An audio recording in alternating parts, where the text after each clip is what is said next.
तारों तले जिंदगी।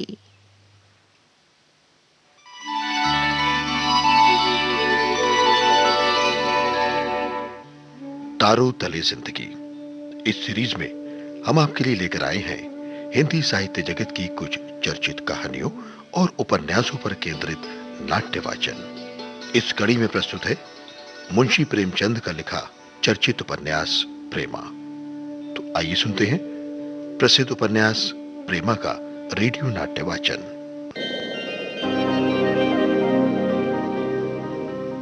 अपने पति की मृत्यु के बाद पूर्णा तो जैसे बुश से गई थी और इसी बीच उसकी सहेली को भी उसे ढाढ़स बनाने में आने में कई महीने लग गए।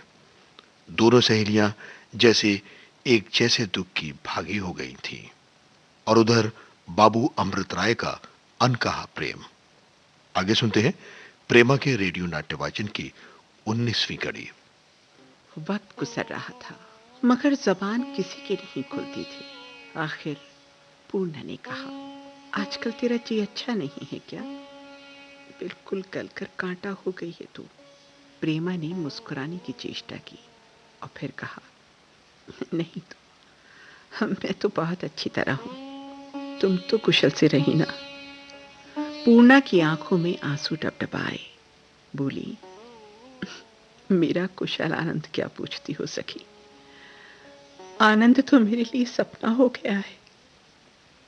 5 महीने से अधिक हो गए मगर अब तक मेरी आंखें नहीं झपकी। जान पड़ता है नींद आंसू होकर बह गई।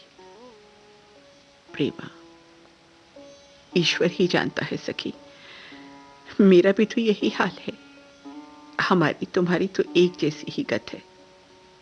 अगर तुम ब्याही विधवा हो तो मैं कुंवारी विधवा हूं।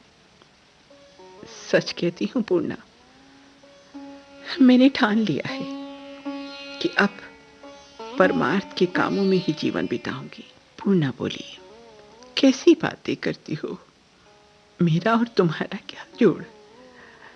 जितना सुख भोगता मेरे भाग्य में बता था ना, मैं तो भोग चुकी। मगर तुम अपने को क्यों खुलाए डालती हो। सच मानो सखी, बाबू अमृत राय की दशा भी तुम्हारी ही सी है। मुझे तो वो आजकल बहुत मलिन दिखाई देते हैं। जब कभी इधर की बात चलाती हूं तो जाने का नाम ही नहीं लेते। मैंने एक दिन देखा, वो तुम्हारा काढ़ा हुआ रुमाल पकड़े हुए थे। ये सब बातें सुनकर प्रेमा का चेहरा खिल गया। मारे खुशी की आंखें जगमगाने लगी। पूर्णा का हाथ अपने हाथों में लेकर और उसकी आंखों में आंखें डालकर बोली, सखी सच कहती हो। और क्या क्या बातें हुई?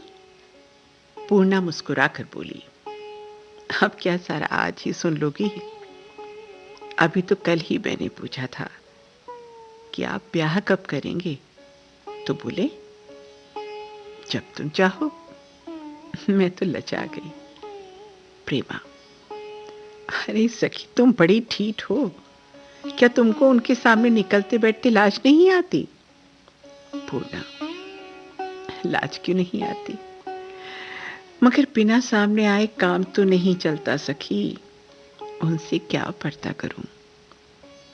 उन्होंने मुझ पर जो जो अनुग्रह किए ना, उनसे मैं कभी उऋण नहीं हो सकती।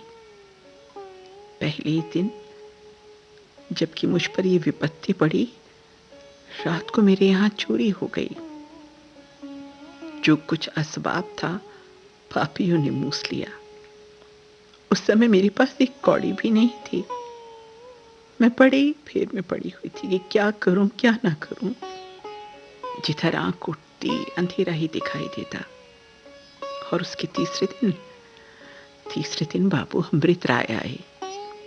ईश्वर करे वो चुप जी। उन्होंने बिल्लू की तनख्वाह बांधी और मेरे साथ भी वही सलूक किया।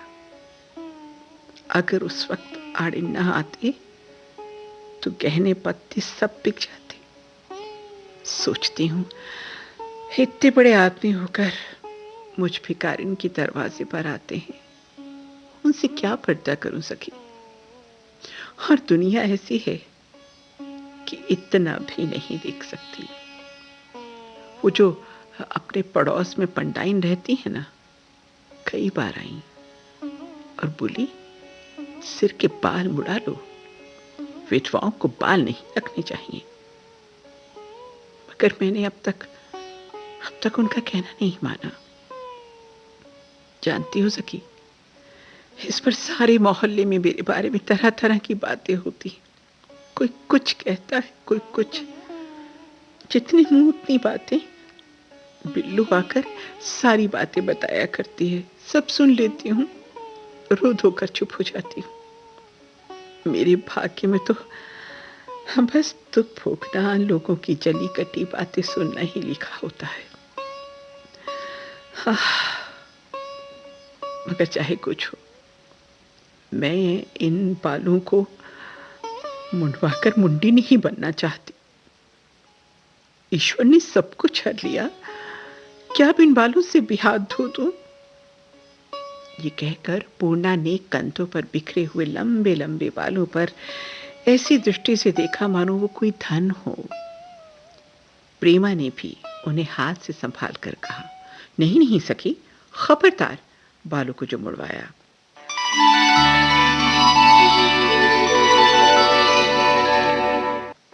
तारों तले जिंदगी, इस क्रम में अभी आप सुन रहे थे मुंशी प्रेमचंद का लिखा उपन्यास प्रेमा का रेडियो नाट्य वाचन। स्वर डॉक्टर ऋतु राजपूत का था और प्रस्तुतकर्ता थी काजल सूरी।